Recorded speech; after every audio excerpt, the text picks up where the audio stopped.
Today on the show, we welcome Jeff Pirozzolo to the studio for a conversation about the direction schools are headed over the next 2 months. Jeff serves as superintendent of Auburn City Schools, a district where voters recently approved a new spending plan for the upcoming year. Jeff, welcome to the program. Thanks so much for being here. Josh, thanks for having me. Greatly appreciate it. So obviously there's a ton to talk about. There's a ton of uncertainty like we were talking about before we came on here. But give us an overview of where we stand right now. So right now, really what we're waiting for is guidelines to come from the state. We're getting phone calls from parents, community members, even my Board of Education about what's the reopening plan going to look like. And it's really tough to put a reopening plan together without the guidelines. It's like playing a game, not knowing the rules of the game. So right now what we're doing is we're looking at more of safety precautions. I've ordered 10,000 masks for next year. We've ordered fog machines that will go in and disinfect our schools every night. We've gotten a lot of different cleaning solutions, hand sanitizing machines and the hand sanitizers, soap. So we're doing a lot of the cleansing, the pieces to keep our kids safe. But what school's going to look like, that's still up in the air. When it comes to those conversations, and I'm assuming it's a lot of like game planning various possible outcomes, what do those conversations look like and how often are they happening, I guess, within the administrative team there? Just about every day. Really that's what we're planning. We have graduation coming up this Friday, so that's changed multiple times. From a virtual graduation to a drive-up graduation to now having a graduation with only 150 people there, and how we design that. We're having 6 different ceremonies on Friday night with 45 students down on the field with two guest tickets for each one of them. So we'll have 150 on the field. They'll leave, the next group will come, and we're just going to rotate through 6 of those on Friday evening. So as we're discussing those things, it's the same conversation of what's September going to look like. And, most of the conversation is transportation, what's it going to look like? If we have a 60-student bus and we've got to do social distancing of 6 feet, how many kids can we get on that bus? And do the tall bus seats act as a barrier so we can have one in each seat because of the high seat, so that's the barrier? Or do we still have to go every other seat or every third seat? So those are things that we're dealing with transportation, and how do you transport 2,200 kids to school every day in a timely fashion if you only can put 15 to 30 kids on a bus? In a little bit, I want to sort of throw some of the various ideas that we've seen posed at you, and just to get your thoughts on what some of those may look like in an actual practice. But as you're going through this summer, what are some of the big unknowns that you're hoping to see answers to sooner rather than later, even though there is a lot of uncertainty connected to the virus itself? Whether our students are going to be back in September or not. Really, are we looking at virtual online learning again this year, or are we looking at a hybrid schedule? Or kids just coming back to school? We got to figure out the social distancing. So what we've looked at for plans is alternating A-B day. Half kids come on A day, the other half comes on B day. Half day we could not do because of transportation. There's just no way possible. Or do we look at some type of hybrid where our 9th through 12th graders are actually going to be learning online while K through 8 will be in our buildings? We could move 4th, 5th, and 6th grade maybe to our high school and keep K1, 2, and 3 in the elementaries just to spread people out more. These are a lot of the conversations that my colleagues and I are having. But again, without those guidelines, really hard to plan that. When you look at, obviously last week, budget passed, good thing, get you guys rolling, at least in some direction, even though there's probably a bit of uncertainty there too. Where does the budget put you in terms of flexibility through the summer into the fall, given that the governor has kind of laid out a bunch of different scenarios in terms of what funding may or may not look like depending on how politics shake out? Again, that's another guessing game on itself. So not only kids coming back in September, what the schedule is going to look like, school funding is just a game right now. Mm-hmm. We're going off of numbers that were given to us in April. There was supposed to be a look back period at the end of May and again at the end of June. So, the governor has come out and said that he's going to cut 20% of foundation aid to schools. That's over $6 million in Auburn. So the uncertainty of where we're going to look like, because now what we're hearing is he might wait till December to actually take the money back. If he does that, there's going to be a lot of mid-year cuts throughout the whole state of New York. That's not just going to be an Auburn issue. The one thing is we've tried to put ourselves in good financial standing. So, we're hoping to have a good rollover from last year. We tried to save as much as we possibly could. We froze everything last year at a certain point. We worked with a lot of our vendors because kids weren't in school starting on March 16th to save some money. So, we're hoping to have a few $1 million rollover that really could help us offset that cut if it comes out, near $6 million. Okay, so I want to talk about that a little bit, the mid-year cut or the possibility of mid-year cuts. The city of Rochester recently went through that exact same scenario, although for entirely different reasons. That was viewed within the community as sort of like the worst-case scenario. Are you concerned about that part of it and having those cuts potentially come at like the worst possible time? And how would a district reshape itself over the course of what I would imagine would just be a few weeks to finish a school year, at a drastically reduced staffing level? Yeah, and you're exactly right there. And I think transparency is the best thing to continue to keep the community informed of what's going on. When we set our budget this year, we were very transparent and said, to the community, cuts could be happening. Cuts probably will occur at some point. Like I said, Josh, the good thing is I think financially with our reserves, with our fund balance, with our rollover, it's going to put us in a better place than a lot of school districts because we've been very smart in what we've done with that. So I think that's going to offset. But again, you could see some cuts in classes. And here's the funny piece. We have COVID-19 going on. Social distancing is what we're supposed to be doing. You cut money, we cut teachers, class sizes increase. Right. So how do you go about that? So I think it's going to be a multifaceted issue that we're going to face when that comes up. But hopefully school districts have done good financial planning so that when January hits, we'll be okay and be able to maybe finish out the school year and then relook at things again, for the 2021-22 school year. If you're giving distance learning as a model, a grade for obviously short-term implementation this spring, what would you grade it at? And how realistic is it to, have the prospect of jumping back into it in the fall and what that would mean for students? We will be much better in the fall than we were last year. Absolutely. And for multiple reasons.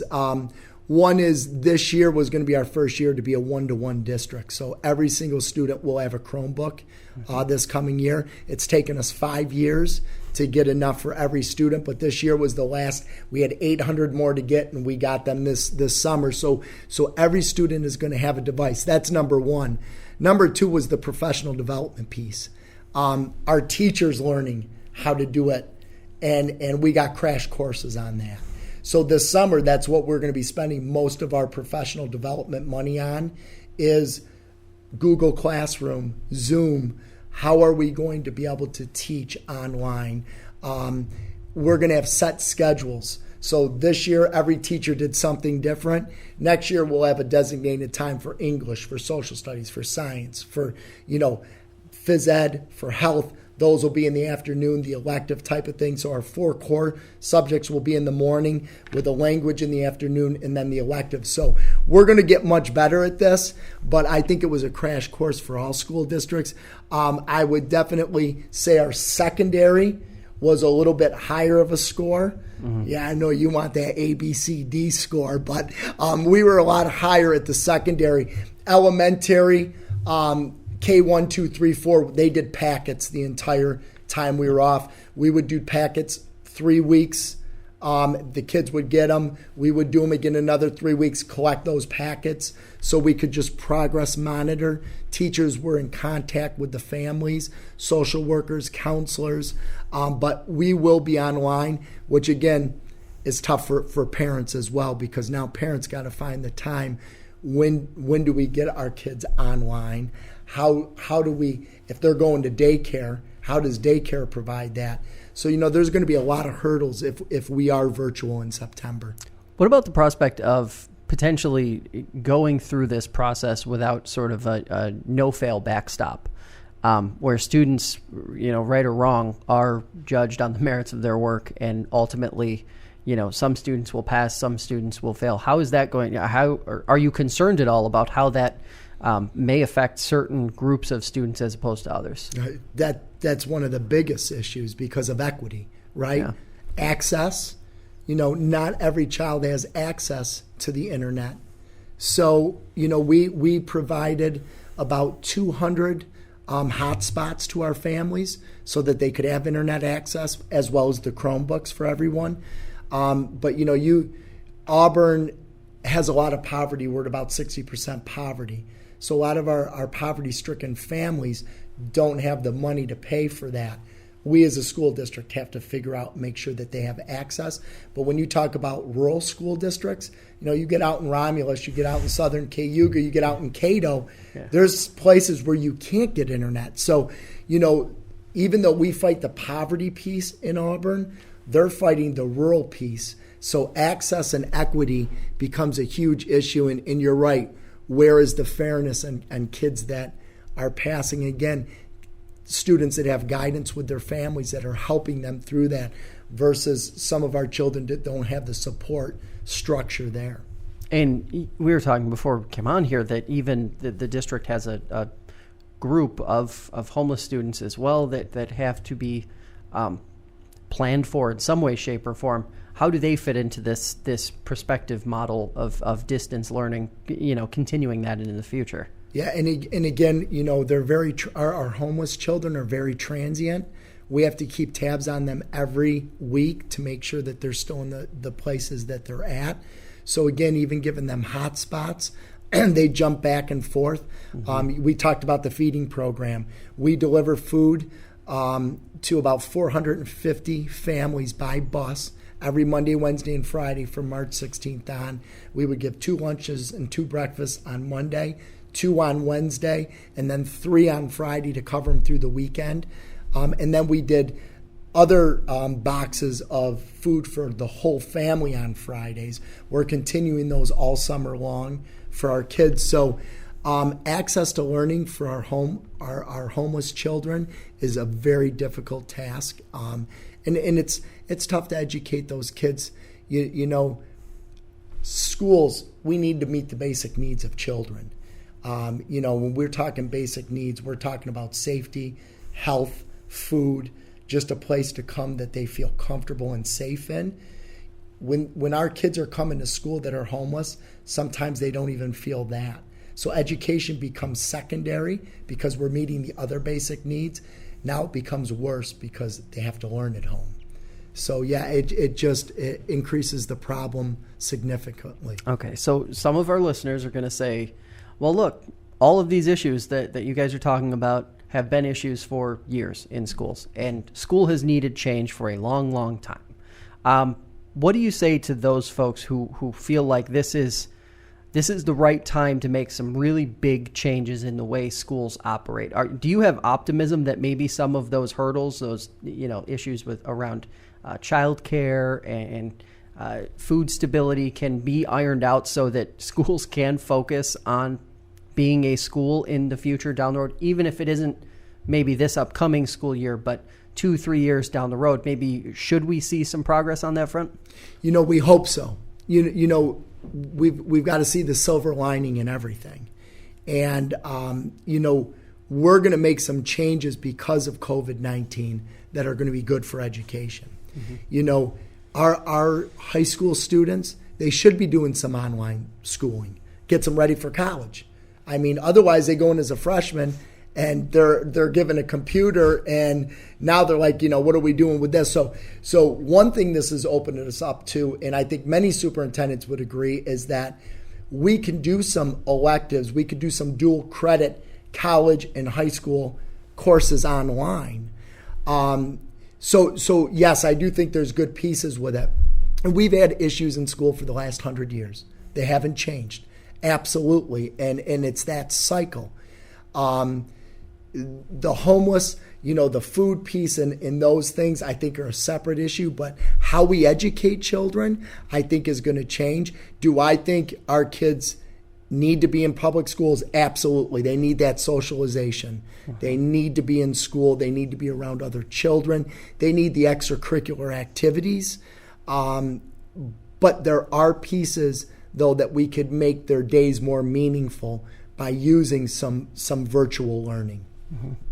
All right, so I'm going to start throwing some of the different ideas that we've seen pop up in headlines for the ways that school might change over the next couple months as districts like yours move forward. Number one, class sizes of 12 to 15 students. That's one of the guidelines that we've seen pop up. When you hear that, and looking at a district as large as yours, one of the largest in the region, what goes off or what sort of thoughts pop up in your head? The only thing we could really do is an A-B day in that case. My elementary our elementary are between probably 20 and 30. Our high school classes are more 25 to 30. So right there in half is 15, which is still over the guideline numbers. So again, the only way we would be able to accomplish that is by kids coming to school every other day, which means they only get half the instruction all year long. That's not going to be very beneficial. Mm-hmm. Split schedules. So meaning by split schedules, whether it's an A-B day model or, keeping some students home throughout the year or breaking up, so quadrant days. I've heard some ideas of ABCD days. Yep. Those kinds of ideas. It's a lot easier elementary. I could split the kids up alphabetically. A through M, you've got 13 kids this day, you got 13 kids, the next day. Yeah. Easy. When you get to the secondary level, unfortunately, we have 11th and 12th graders that are still in 9th grade classes. You may go to math class and only have 12 kids in your class, but the next period you go, there's 30 kids in your social studies class. Mm-hmm. So it doesn't equally work out at the secondary level when you're changing classes each period. So the hybrid model, again, and you and I talked about a little bit, is looking more at secondary kids doing more online, coming in for hands-on, like technology, science labs, art, music, phys ed. Again, phys ed's one of those questionable ones because we don't know if we can be using the gymnasium, using equipment, but still they could walk, they could do lifetime activities with social distancing. But bringing kids in to do the hands-on classes while we do the other ones virtually.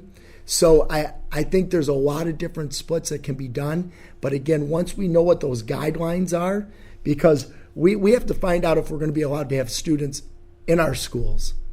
Mm-hmm. Students in one classroom all day. That's an interesting one where teachers would, in theory, I suppose, rotate, and then the student body would stay put in one classroom all day. In some of those theories, I've even seen that the students would eat lunch in that same classroom all day. Is that realistic in terms of having a productive student body in that kind of environment with a single classroom? Well, yeah, in Auburn High School, we have 1,300 kids in that building. That's not going to really work, just because, again, we have so many kids 9th, 10th, 11th, and 12th grade, kids in advanced enriched classes, some kids in remediation classes. There's no way you could leave high school kids in the same room all day long because of the differences in their schedules in the courses that they're taking. Mm-hmm. We offer a ton of college courses.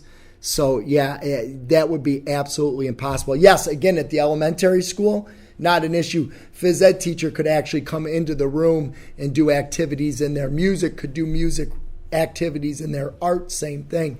So, yes, elementary, secondary, no. Countywide school districts. Say that again. Countywide school districts as sort of a consolidation to spread students out across a bunch of buildings, across a bunch of districts. Well, if anything, with COVID-19, this is what it's opening us up to. Especially if you're looking at virtual learning, you could have a performing arts high school. You could have different high schools set up around the county to meet different majors of where kids want to be. You could set up pathways for kids. Multiple different pathways for kids, meaning, electrician, plumbing, those hands-on schools. I've been having talk about pathways for the last 5 years in our district and working with different businesses in Auburn on how to get kids in half day and then get them into businesses for the other half of the day. But if this is going to show us anything, again, countywide school districts like they do down south, could be something we could be really close to that. Again, may take 4 or 5 years to get there, but I think it's really opened the doors to that. More mirroring the higher education model, it sounds like what you're saying. It is. For high schools, at least. Correct. Yeah. Yes, absolutely. Yeah, your elementaries, you're still going to have your neighborhood schools. It's more the secondary that you're looking at. Teachers who are concerned about going back to work in the fall, whether there's a secondary spike or not, we've been hearing that some districts are having to deal with faculty that are concerned about their health and safety.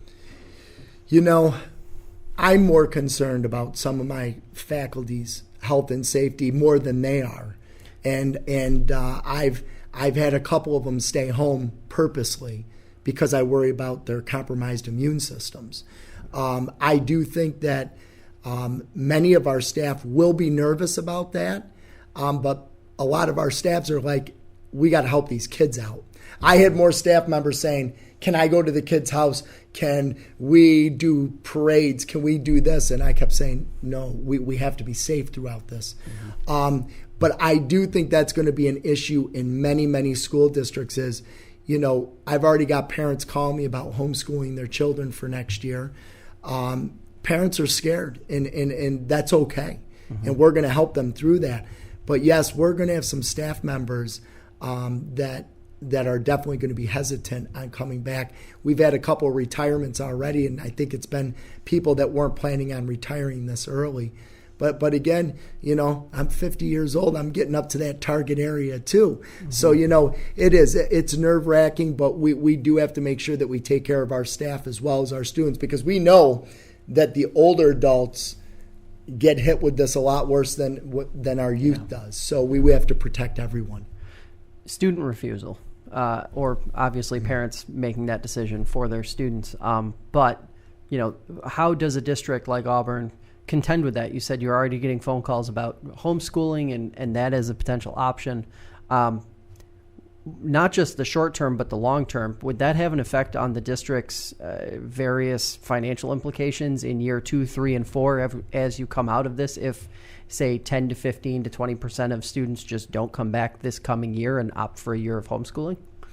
And again, homeschooling's the correct answer, right? Refusal and homeschooling are two totally different things, right? So, and I'm sure we're going to get guidance from the state on that, because every school district in New York State probably in the country are going to be facing that, right? Because there's a lot of scared parents out there. So, I think that will definitely have an impact on our funding sources. And I think our funding is in deep trouble right now, just because of our economy. But, what we're going to have to do as a school district is we're going to have to figure out how we don't let those students fall through the cracks. We still have to provide them with some type of instruction. So again, it goes back to that hybrid model. And It even could be where we do a survey and say what kids want to come back to school, what kids rather do online learning, maybe given choices to students. Wouldn't that be great if you got an even number that did that, so that we were doing direct learning to every student every day? So, that's another option out there as well. One thing that is your big concern heading into the fall, and then, of course, one thing that leaves you optimistic about what's coming up? Again, it's safety. It's safety of kids. The worst thing that could happen is we reopen our schools and we get people sick. And I think the next month is going to be really telling in the state of New York, because we're seeing down south the spiking numbers because they reopened too early, or is it just because they reopened? So as we start our reopening phase up in phase 4, I think the next month is really going to be telling on whether we're going to be able to proceed with our kids coming back. So keeping them healthy and safe, our staff and students, is number one. Always is. Optimistic. I'm optimistic that they hopefully find a vaccine or a way to treat the illness. I think that is, I don't think the illness is just going to go away. I don't think COVID-19 is going away. We've got to figure out a way to treat it and then end it. So we have to stay optimistic that we're going to find the vaccine and a treatment that will get our kids back in, because, again, nothing like having Holland Stadium filled with our football team, our soccer team, field hockey. We want our kids not only coming back to school, but doing the fun activities that they love to do. Mm-hmm. Jeff, as always, appreciate the time. Thanks for coming in. Thank you for having me, Josh. Inside the Finger Lakes is a production of FingerLakes1.com digital media. The show is available on Spotify, Apple Podcasts, and wherever you listen to shows like this one. It's hosted by me, Josh Durso, and if you want to hear archived episodes, visit InsideTheFLX.com. If you have an idea for a show, email it to josh@FingerLakes1.com or follow me on Twitter @FLXJosh, where we keep the conversation going all week long. Thanks for listening, and I'll see you back here next week.